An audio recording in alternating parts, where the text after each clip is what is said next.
world is now acknowledging after that final, which was heartbreak for India, but certainly an awesome game for Australia. Shane Warne had put out a post on 6 December 2016, and I'm going to read that out. I'm a big fan of Travis Head as a cricketer. I believe he will be a future star for Australia in all forms of the game. And really, Travis Head broke so many hearts yesterday, first with that catch and with that magnificent innings. Yeah, Travis Head is not new to denying India a silverware trophy in ICC tournaments. He had struck a brilliant 100 in the WTC final against India, and yesterday, obviously, he broke a billion hearts for Indian fans by taking the game away from India and winning Australia the 6th World Cup title.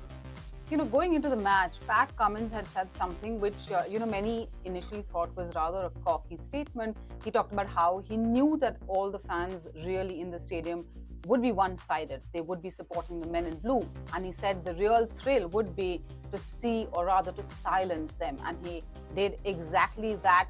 His leadership was exceptional. And even with the changes that he made throughout, really, this Australian side gave away nothing. Their fielding was spot on. They were really good with their catches. They were very good with their field placement and changes as well. Tell us a little bit about Travis Head as a player. Because, people talk about David Warner, Steve Smith. These are people who Indians definitely know of, Glenn Maxwell. But Travis Head, was he an underdog of this tournament or just underrated? Travis Head had fractured his hand before the World Cup in the series against South Africa, and he had missed some matches of the World Cup. But even then, he was persisted with Australia, and after recovery from injury, he was drafted straight away into the squad.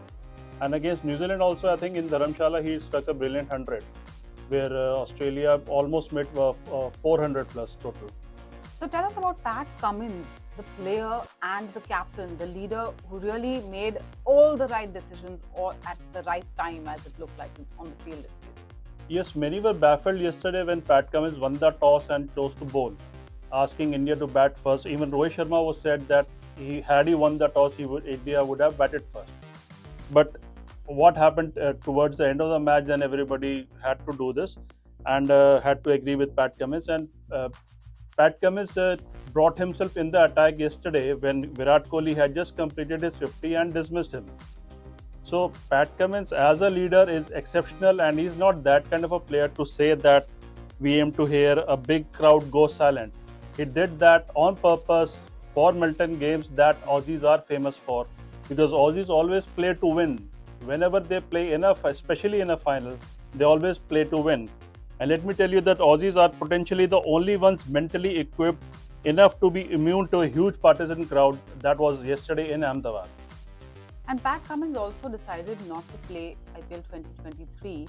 And now just look at the trophies in one calendar year that he has. Yeah, Pat Cummins, he led Australia to the WTC final trophy, and then he retained the Ashes in England, and then now he has won the World Cup. Travis Head is now the third Australian to score a century in the final, but that's not it. Yeah, Travis Head is now the third Australian after Ricky Ponting in 2003 and Adam Gilchrist in 2007 to hit a century in the World Cup final. But he is only the 7th batsman overall to hit a century in the World Cup final, and only second after Arvinda De Silva did it against Australia in 1996 to hit a century while chasing a score in a World Cup final. And that's certainly one head that broke a billion hearts.